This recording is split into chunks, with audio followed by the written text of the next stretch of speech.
دیکھیے پیارے طلبہ کرام، اعلیٰ حضرت رحمۃ اللہ تعالی علیہ کی تحقیق کے مطابق جو سایہ پیدا ہوتا ہے وہ سورج کے بالائی کنارے سے، وہ بھی مرئی اعتبار سے، ویزیبل دکھائی دینے کے اعتبار سے، سورج کے بالائی کنارے سے کسی شے کا سایہ پیدا ہوتا ہے۔ یعنی اگر مرکز شمس ہمارے سر پر ہو تو ہمارا سایہ نہیں بنے گا، لیکن اگر مرکز شمس نہ ہو، سورج کا کوئی اور جز ہمارے سر پر ہو، تو تب بھی ہمارا سایہ نہیں بنے گا جب تک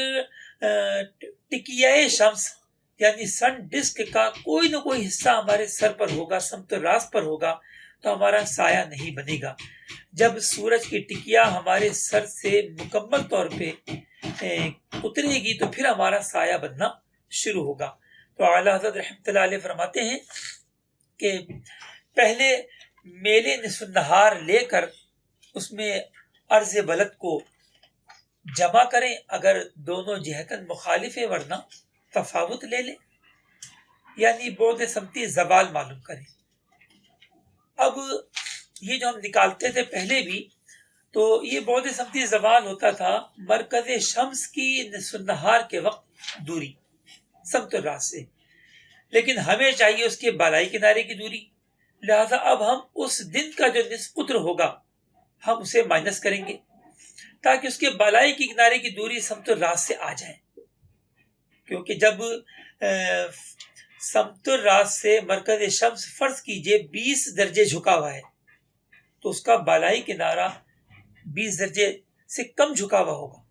اور وہ نصف قطر کی مقدار کم ہوگا، سیم ڈائمیٹر آف سن، یعنی تقریباً 16 دقیقے بھی سب لے لیتے ہیں فرضی طور پر، یعنی 19 درجے 44 دقیقے جو ہے وہ بالائی کنارے کی دوری ہوگی سمت راست سے۔ اسے کہیں گے بعد سمتی زوال حاجبی بوقت نصف النہار، یعنی سورج کے کنارے کی دوری، بالائی کنارے کی دوری جو ہے وہ نصف النہار کے وقت۔ اب چونکہ سورج جہاں ہوتا ہے وہاں نظر نہیں آتا، ہم ہمیشہ سورج کو جس جگہ ہوتا ہے اس سے کچھ اوپر دیکھتے ہیں، اور جہاں دیکھتے ہیں اس سے کچھ نیچے سورج ہوتا ہے، لہذا اب مرئی اعتبار سے ہمیں سورج کہاں دکھائی دے گا، تو ہم نے پھر انکسار کے دقیقوں کو بھی لیا، فرض کیجئے وہ 1 ہی دقیقہ ہے،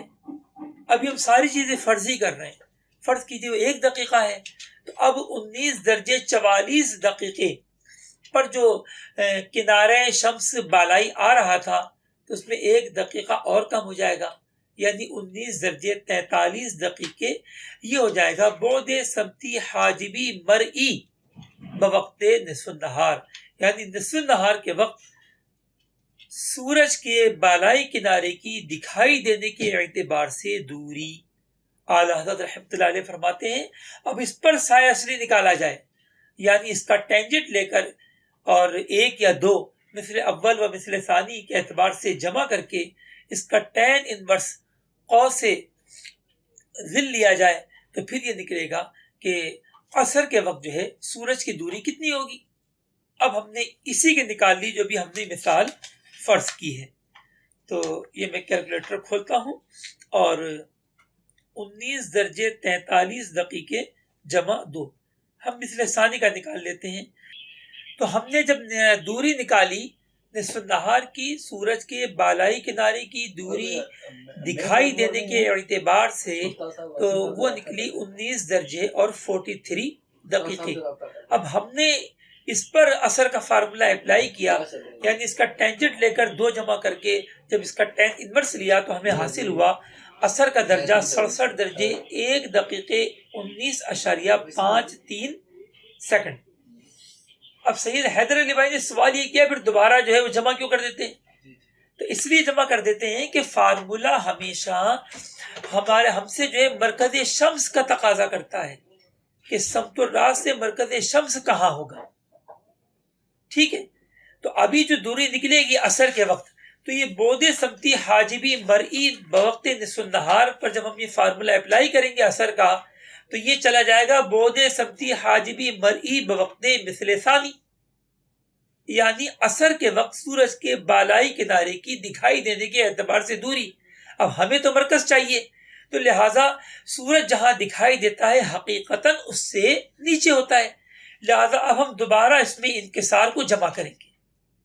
اور اس کے بعد ہم اس میں نصف قطر شمس بھی پلٹائیں گے، یعنی وہ بھی جمع کریں گے۔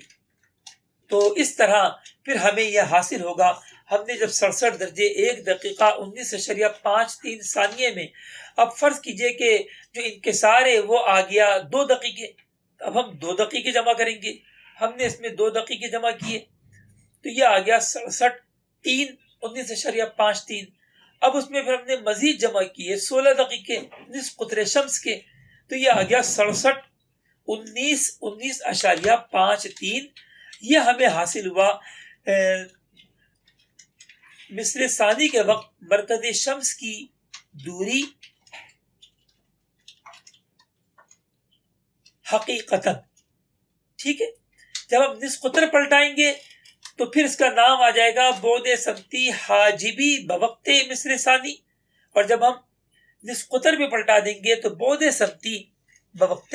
مصر ثانی، کیونکہ جب بھی مقید بولا جائے گا بعد سمتی تو اس سے مراد مرکز شمس کی سمت الراس سے دوری ہوگی۔ تو یہ تھا اعلیٰ حضرت رحمۃ اللہ تعالی علیہ کا شاہکار اپنے جو ہے طریقہ کار، کہ جس کو دنیا میں اور لوگوں نے استعمال نہیں کیا۔ اللہ اکبر۔ اور یہ ایک ایسا طریقہ ہے کہ آپ طلبہ کرام خوش نصیب ہیں کہ آپ کو آپ کے استاد مکرم مولانا سجاد مدنی زیدہ مجدہ نے آپ کو اتنا مشکل طریقہ کار جو ہے وہ آپ کو بہت آسان کر کے سکھا دیا ہوگا۔ ہو سکتا ہے 14 طبق تو آپ کے بھی روشن ہوئے ہوں، اور مجھے اس فارمولے کو سمجھنے میں کئی سال لگے تھے، کیونکہ الجواہر الیواقیت فی علم التوقیت میں جو جدول دی گئی ہے وہ جدول مجھے آدھی ملی، اولاً تو جدول ہی نہ ملی انکسار کی ٹیبل، اور جب ملی تو وہ آدھی ملی، لہذا اس میں کافی وقت درکار ہوا کہ اس فارمولے کو حقیقتاً سمجھا جائے۔ اللہ تبارک تعالیٰ نے مدد فرمائی، اور پھر ہمارے سافٹ ویئر کے اندر بھی اعلیٰ حضرت رحمۃ اللہ تعالیٰ علیہ والا خاص کلیہ عصر جو ہے وہ داخل کیا گیا، اور یہ ہمارا دعویٰ ہے کہ دنیا میں کوئی سافٹ ویئر چاہے وہ اپنوں کا ہو یا غیروں کا ہو، آپ کو اپنی جو ہے وہ اعلیٰ حضرت رحمۃ اللہ تعالیٰ علیہ کے کلیہ عصر کے مطابق نہیں ہوگا۔ مجھے آج تک کوئی ایسا سافٹ ویئر نہیں ملا۔ تو یہ امیر اہل سنت کا فیضان ہے کہ الحمدللہ ہم جو ہے اس کلیے کو پڑھ رہے ہیں، پڑھا رہے ہیں، سمجھ رہے ہیں۔ اللہ تبارک تعالیٰ ہمیں جو ہے وہ اس کی برکتیں عطا فرمائے۔ آمین بجاہ النبی الامین صلی اللہ علیہ وسلم۔